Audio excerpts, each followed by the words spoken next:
tell you about Iran's missiles. They tell you about the war, but they won't tell you this. Christians in Iran are being arrested, tortured, even executed, and not for politics, not for protests, but for simply following Jesus. And now, as bombs fall and chaos spreads, they're more vulnerable than ever. This is the story that the media won't tell you, but it's one that you need to hear. This man right here exposed just how bad the Christian persecution in Iran can get. His name was Hassan Sudman, a former Muslim who was healed from an illness after seeing Jesus in a dream. And soon after, he gave his life to Christ and became a pastor in Iran. And for years, he led a church in Mashhad, sharing the gospel openly despite growing pressure from the Iranian regime. But in 1989, everything changed when Ayatollah Khamenei died and their current supreme leader took his place. With this transition, Hussein was told his church had to close. And not only that, the government made one thing brutally clear: convert from Islam and you die.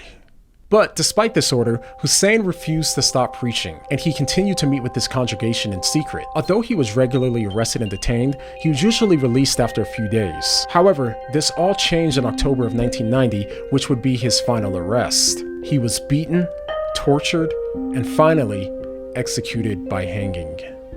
Okay, but here's the confusing part about all of this. On paper, Iran recognizes Christians as a religious minority with the right to worship. I mean, I'm looking at it right now, and if you go over to Article 13, it specifically lays out that Christians can practice their faith safely. But there's a catch. That right, it didn't apply to Muslims that converted to Christianity, and that distinction is, well, it's everything. Because under Iranian law, converting from Islam to Christianity is considered apostasy. And while apostasy isn't explicitly written in the current penal code, judges can still sentence converts to death thanks to a constitutional clause that lets them apply uncodified Islamic law. And they have.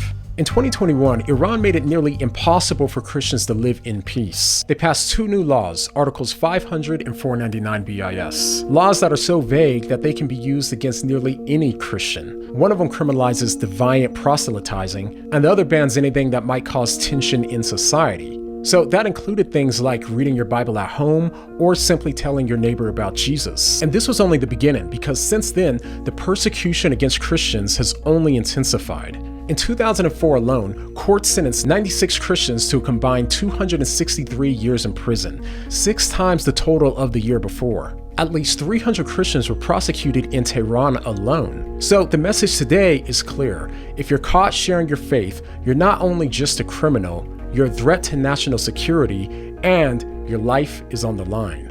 But against all odds, and despite the persecution, Iran still has one of the fastest growing underground Christian churches in the world today. And one of the strongest examples of how this could happen in this type of world is found by looking at the case of Marzia. Marzia wasn't raised as a Christian, but one night she had a dream of a man on a white horse, glowing, radiant, and full of love.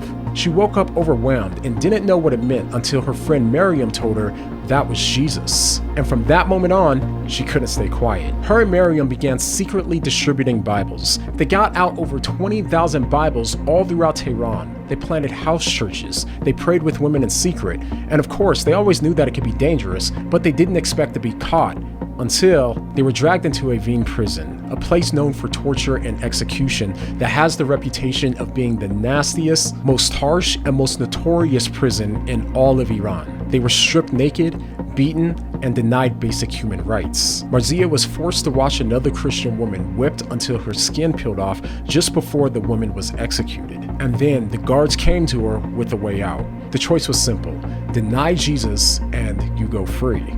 And Marzia, after being beaten and tortured and weak, she said, "Go ahead and hang me. I am not going to renounce my faith." Okay, but here's where things took an unexpected turn. Instead of giving up, Marzia and Miriam started a church inside of the prison. They shared the gospel with prostitutes, addicts, and murderers, and some people mocked them, some listened, but still, some came to believe. Ironically, what Iran meant to be a cage to silence them became their new mission field.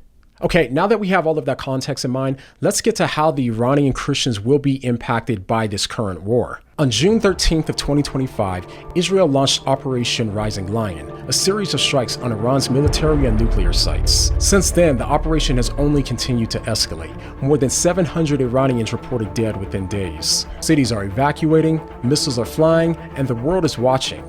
But inside Iranians' notorious prison, Evin prison, the brutal location where Christian converts are held, Christians remain in fear as Evin's location, it sits right next to military and nuclear targets, making it dangerously exposed. Even as nearby areas received evacuation orders during Israeli strikes, the prisoners remained inside. No shelters, no alarms, just concrete and the sound of explosions.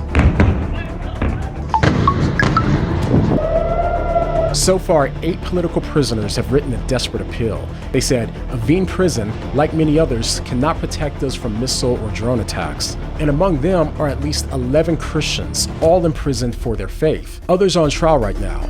Or at least they were, but the war has just frozen their justice system. At least 3 Christian trials that we know of have been postponed indefinitely, and over 60 believers are now stuck, detained with no clear timeline, no access to legal defense, and no protection. Okay, so while I was working on this video, we just got news that Evin prison was hit during the attacks in Iran. This footage came in with the main entrance gate being bombed, the administrative buildings, the visitor hall, the medical facilities were completely destroyed, and part of Ward 4 collapsed during the attack. We don't have all of the details yet, but what we do know is that multiple casualties were reported, but we don't have official numbers yet. So keep that in mind and pray for those who were in the prison at that time. And even for those outside of prison, families are separated. Essential services are collapsing. Banks are frozen, stores have been shutting down, and the infrastructure has only been cracking more and more.